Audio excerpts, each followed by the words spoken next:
Was Noah's flood a global cataclysm or a localized event that science can explain? The biblical account of Noah's flood presents us with one of history's most enduring and controversial questions. Did Noah witness the aftermath of a worldwide deluge that reshaped Earth's entire surface, or merely the devastation of a catastrophic regional flood that later generations mythologized into a global event? This fundamental question divides biblical literalists from those seeking to reconcile scripture with geological evidence, creating a theological and scientific battleground that has raged for centuries. Genesis describes waters that covered all the high mountains under the whole heaven. Genesis 7 verse 19, suggesting a truly global catastrophe. Yet modern geology presents compelling evidence against a simultaneous worldwide flood. Sedimentary layers, ice core samples, and continuous civilizations in Egypt and Mesopotamia challenge the global flood narrative. If Noah looked out upon a world completely transformed by water, wouldn't archaeological evidence be more definitive and universal? Some scholars propose that Noah may have witnessed the catastrophic flooding of the Black Sea basin around 5600 BCE, when rising Mediterranean waters breached the Bosporus and flooded an enormous freshwater lake with seawater. This event, documented in geological research, could have submerged over 70,000 square miles of inhabited land in a matter of months, appearing to those experiencing it as if their entire world was drowning. From Noah's perspective, limited by ancient understanding of geography, this regional catastrophe would have indeed appeared to engulf the entire known world. The controversy extends to the timeline itself. Genesis describes Noah sending birds to determine if the waters had receded, with the dove eventually returning with an olive leaf. This suggests a relatively quick recovery of vegetation, a scenario difficult to reconcile with a truly global flood that would have saturated soil with salt water and destroyed most plant life. Palynologists, scientists who study pollen, note that olive trees require years to mature enough to produce leaves after being established in new soil. Did Noah witness miraculous rapid regrowth? Or does this detail support the theory of a more localized event where some vegetation survived? The terrain Noah observed upon disembarking presents another controversial element. Genesis 8 verse 4 states the ark came to rest on the mountains of Ararat, not specifically Mount Ararat itself as commonly depicted. This geographical reference encompasses a vast region in eastern Turkey, northern Iran, and Armenia. The plural mountains suggests a mountain range rather than a single peak. What Noah actually saw when stepping onto dry land may have been a completely different location than generations of ark seekers have searched. Some historians suggest that the biblical flood narrative incorporates elements from earlier Mesopotamian flood stories, such as the Epic of Gilgamesh, which describes Utnapishtim, the Mesopotamian Noah, witnessing devastation similar to Noah's account. These literary parallels raise provocative questions. Did Noah witness the same historical flood event described in multiple ancient Near Eastern cultures, each interpreting the disaster through their own theological lens? Or does the similarity suggest cultural borrowing of narrative elements rather than independent accounts of the same historical event? The controversy extends to what Noah observed in the sky. Genesis 9 verses 13 to 15 describes God setting a rainbow in the clouds as a covenant sign never again to destroy the earth with a flood. This raises a fascinating scientific question. If rainbows are natural phenomena requiring specific atmospheric conditions, did they not exist before the flood? Some biblical literalists suggest the antediluvian world may have had different atmospheric conditions, perhaps lacking rain entirely as suggested by Genesis 2 verses 5 to 6, which describes a mist watering the earth. If true, Noah may have witnessed not just a transformed earth but also new atmospheric phenomena never before seen. The animals disembarking from the ark present another controversial aspect of what Noah witnessed. Genesis describes pairs of all animals being preserved. Yet the modern understanding of biodiversity, with millions of species identified, makes a literal reading problematic from both spatial and zoological perspectives. Did Noah witness animals dispersing across the landscape, somehow migrating to their respective habitats across oceans and continents? Or does this detail suggest, again, a more localized understanding of all animals limited to the fauna known in the ancient Near East? Archaeological evidence from the immediate post-flood era presents another puzzle. If all humanity descended from Noah's family as described in Genesis, We would expect a genetic bottleneck and cultural restart around 4,500 years ago, the approximate biblical timeline for the flood. Yet we find continuous cultural development in multiple regions without evidence of such a bottleneck. Did Noah witness the beginning of all post-flood human civilization, or was his experience part of a more complex historical tapestry than a literal reading suggests? Whatever Noah actually witnessed, whether a transformed global landscape or the aftermath of a catastrophic regional flood, the narrative's theological significance transcends the geological controversy. The image of Noah stepping out onto mud-caked soil, witnessing devastation giving way to renewal, carries powerful symbolic weight. He observed not just physical transformation but also a spiritual reset, a world cleansed of corruption that had filled the earth with violence. Genesis 6 verse 11. Perhaps what makes this question so persistently controversial is that it forces us to confront how we reconcile ancient sacred texts with modern scientific understanding. The tension between literal interpretation and metaphorical reading reflects deeper questions about religious authority, scientific evidence, and how we construct meaning from our most ancient stories. What Noah saw when the floodwaters receded remains one of the Bible's most provocative mysteries, one that continues to challenge our understanding of history, theology, and the natural world. The iconic image of the dove returning to Noah with an olive leaf in its beak represents one of the Bible's most recognizable symbols of hope and divine reconciliation. Yet this seemingly straightforward narrative detail conceals layers of controversy and deeper meaning that scholars continue to debate. What did this moment truly signify to Noah? And why has this particular botanical specimen become so central to our understanding of the flood's aftermath? Genesis 8 verse 11 records this pivotal moment. And the dove came back to him in the evening, and behold, in her mouth was a freshly plucked olive leaf. This simple observation has sparked centuries of theological interpretation and scientific questioning. The olive leaf's appearance raises immediate botanical questions. Olive trees typically cannot survive prolonged submersion in water, with most dying after just a few weeks of root saturation. If the floodwaters truly covered all the high mountains under the whole heaven, for over 10 months as Genesis suggests, how did an olive tree survive to produce the leaf that the dove retrieved? Some biblical literalists propose that the olive leaf came from a miraculous new growth, perhaps the first plant divinely caused to sprout after the waters receded. Others suggest that perhaps floating olive tree debris rooted quickly in the nutrient-rich post-flood soil, explaining the rapid appearance of new growth. Still others point to this detail as evidence supporting a localized flood theory. Perhaps the dove flew beyond the flood zone to areas where olive trees had remained untouched by the waters. The symbolism of the olive itself carries significant cultural and historical weight that Noah would have recognized. Throughout the ancient Near East, olive oil served as a multipurpose resource, providing food, medicine, lamp fuel, and ritual anointing. The olive branch represented peace and prosperity across multiple cultures, predating even the biblical account. Did Noah perceive this first vegetation as merely a practical sign of receding waters? Or did he understand its deeper symbolic significance as divine reconciliation? Another controversial aspect rarely discussed in traditional interpretations concerns the dove itself.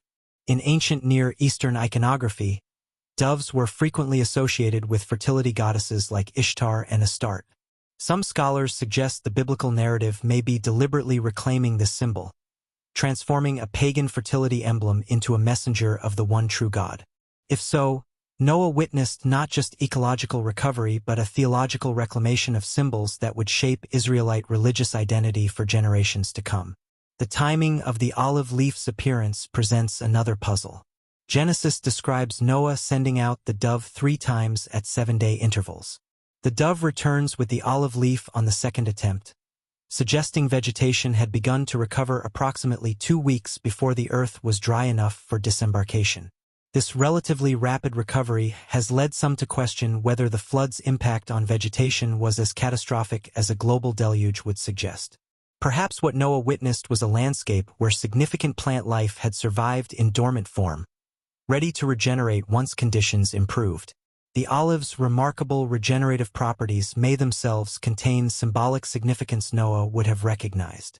Olive trees can regenerate from their roots even when the trunk is destroyed, a powerful metaphor for creation's resilience and God's provision for renewal after judgment.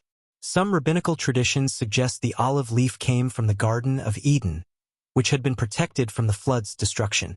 If true, Noah witnessed not just new growth but a tangible connection to the paradise humanity had lost through sin. Following the dove's return with the olive leaf, Genesis 8 verses 13 to 14 describes Noah removing the covering of the ark and seeing that the face of the ground was dry. This transition from indirect evidence, the olive leaf, to direct visual confirmation marks a significant perceptual shift. Noah moved from hope based on a token to certainty based on direct observation. This progression mirrors faith development itself, from trust in symbols and promises to eventual fulfillment and direct experience.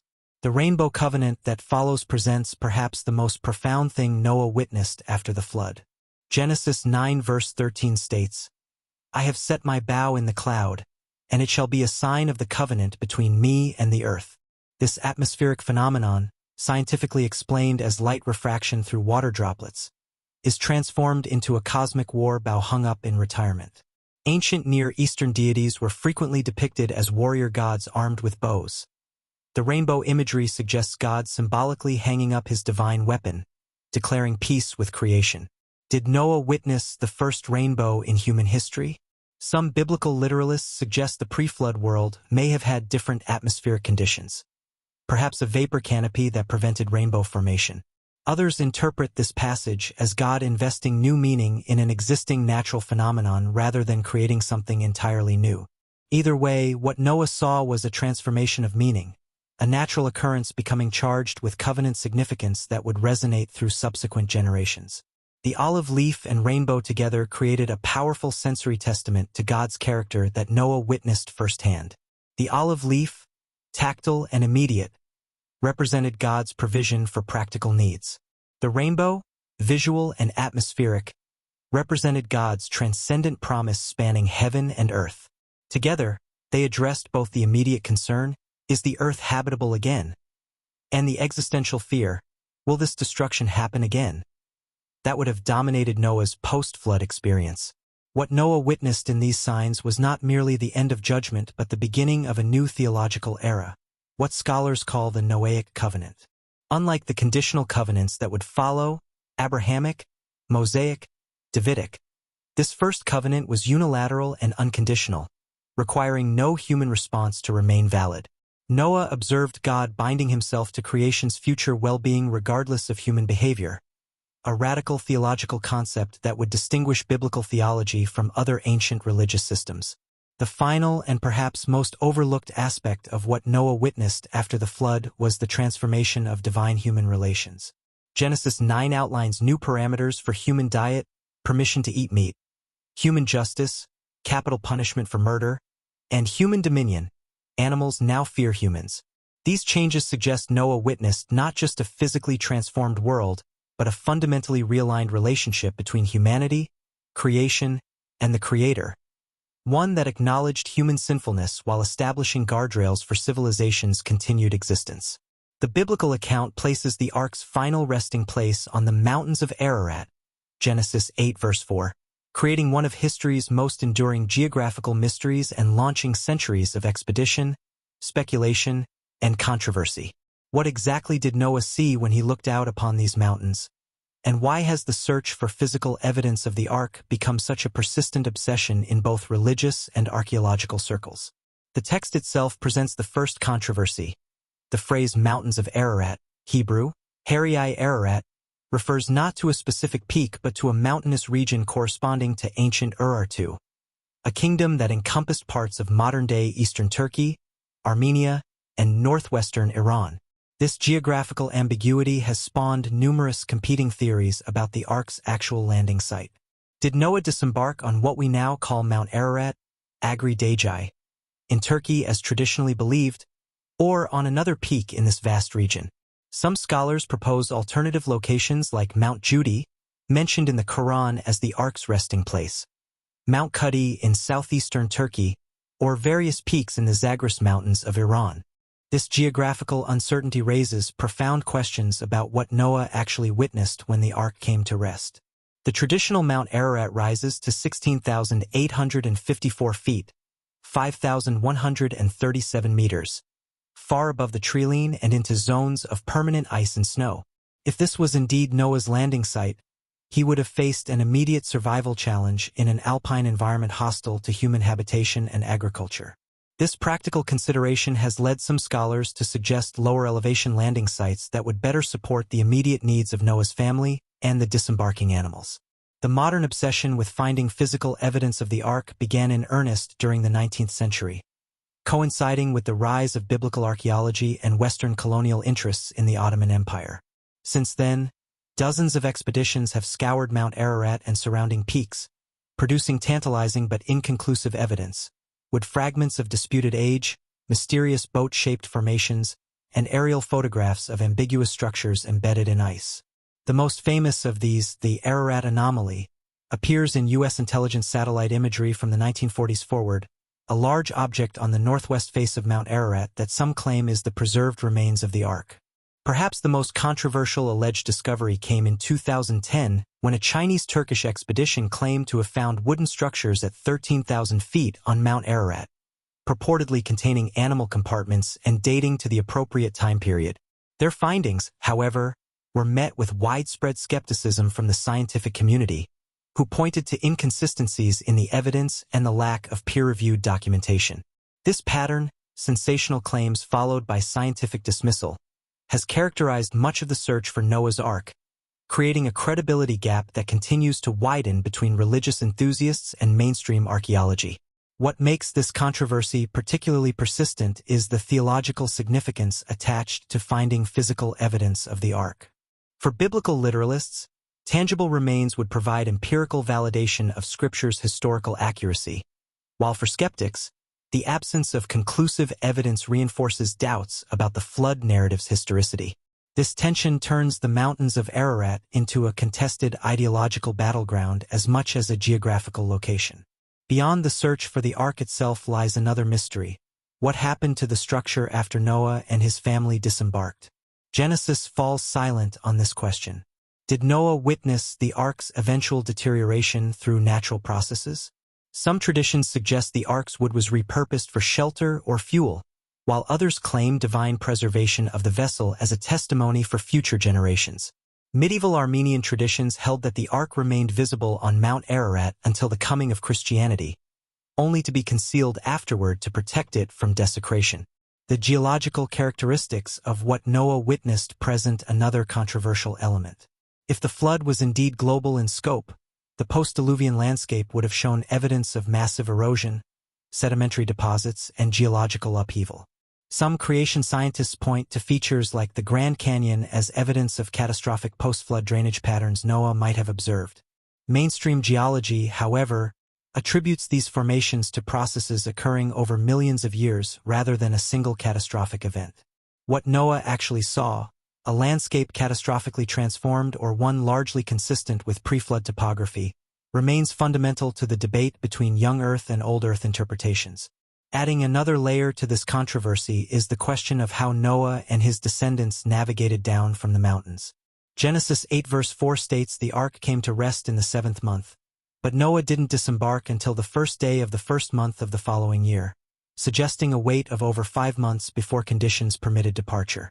Did Noah witness the gradual transformation of a devastated landscape into one capable of supporting life? Did he organize reconnaissance missions during this waiting period? The text provides few details about this transitional time, leaving room for speculation about what Noah observed from his elevated vantage point. The post-flood dispersal presents another mystery connected to the Ararat landing. Genesis 11 describes humanity journeying from the east to settle in Shinar, Mesopotamia, where they built the Tower of Babel. This geographical reference has puzzled scholars, as the traditional Mount Ararat is actually north of Mesopotamia rather than east. This discrepancy has led some to propose alternative landing sites in the Zagros Mountains of Iran, which would indeed place Noah's descendants east of Mesopotamia. What Noah witnessed in terms of geographical features and potential migration routes may have shaped the subsequent dispersal of humanity described in the Table of Nations, Genesis 10.